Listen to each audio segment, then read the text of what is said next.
اگر امام نہ ہو تو زمین دھنس جائے گی، زمین ختم ہو جائے گی۔ تو خداوند عالم اس زمین کو، اس کائنات کو، اس دنیا کو خلق ہی نہ کرتا۔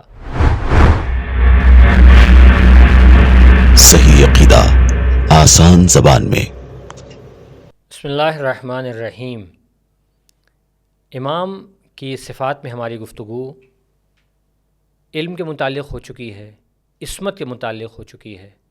آج ہماری گفتگو امام کی ایک صفت کے بارے میں ہے کہ جس کو کہتے ہیں واسطہ فیض ہونا۔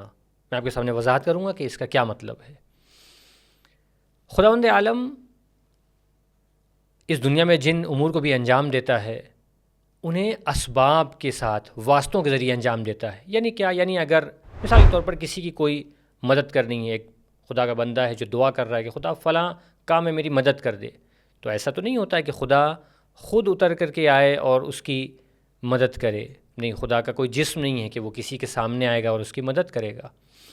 خدا کسی نہ کسی کے ذریعے سے اس کی مدد کرتا ہے، کسی دوسرے بندے کے ذریعے سے اس کی مدد کرتا ہے۔ اسی طرح سے اگر کسی کو علم حاصل کرنا ہے تو خدا اسباب کو ذریعہ بناتا ہے۔ کتاب ہے، استاد ہے، اسکول ہے، مدرسہ ہے، اس سب کو ذریعہ بناتا ہے اسے علم حاصل کرنے کے لیے۔ اسی طرح سے خداوند عالم جب اپنی رحمت کو بندوں تک کے بھیجنا چاہتا ہے، جب ان تک کے رزق پہنچانا چاہتا ہے، جب ان تک دوسری نعمتوں کو پہنچانا چاہتا ہے، تب بھی وہ ذریعہ بناتا ہے کسی نہ کسی کو، اور اس ذریعے کا نام ہماری روایات میں امام ہے۔ کہ امام کے بارے میں یہ ہے کہ خداوند عالم اس امام کے صدقے میں، اس امام کے ذریعے ہم تک کے اپنی تمام نعمتوں کو بھیجتا ہے۔ یعنی بعض روایات میں جیسا کہ ملتا ہے، زیارت جامع کبیرہ میں جو فقرہ مشہور ہے کہ بیکم ینزل الغیث، اے خدا، اے ائمہ، آپ کے ذریعے سے خداوند عالم بارش کو بھیجتا ہے، آپ کے ذریعے سے پانی برساتا ہے۔ یعنی ائمہ کے صدقے میں، ائمہ کو واسطہ بنا کر کے خداوند عالم اس رحمت کو بھی ہم پر نازل کرتا ہے۔ اسی طرح سے رزق ہے اور دوسری ساری نعمتیں ہیں، خداوند عالم ائمہ کے صدقے میں انہیں ہم تک کے بھیجتا ہے۔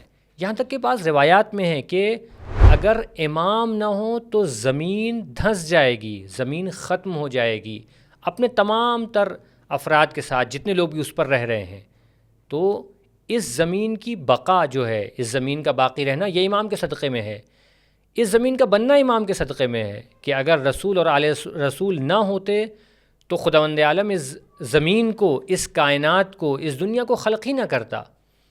لہٰذا امام واسطہ فیض ہے، یعنی خلق کرنے میں وہ واسطہ ہے، اس دنیا کو بنانے میں وہ واسطہ ہے، اپنے وجود میں، ہمارے وجود کے اندر ہمارا وجود خلق ہونے میں خود امام واسطہ ہے۔ رحمت خداوند عالم کی ہم تک کے پہنچتی ہے، امام اس میں واسطہ ہیں۔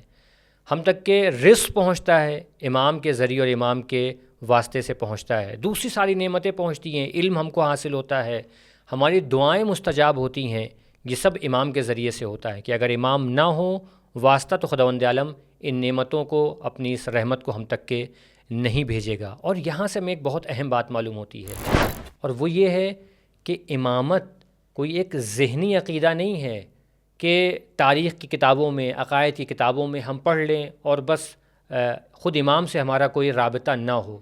نہیں، اپنی روزمرہ کی زندگی میں ہمارا امام سے رابطہ ہے۔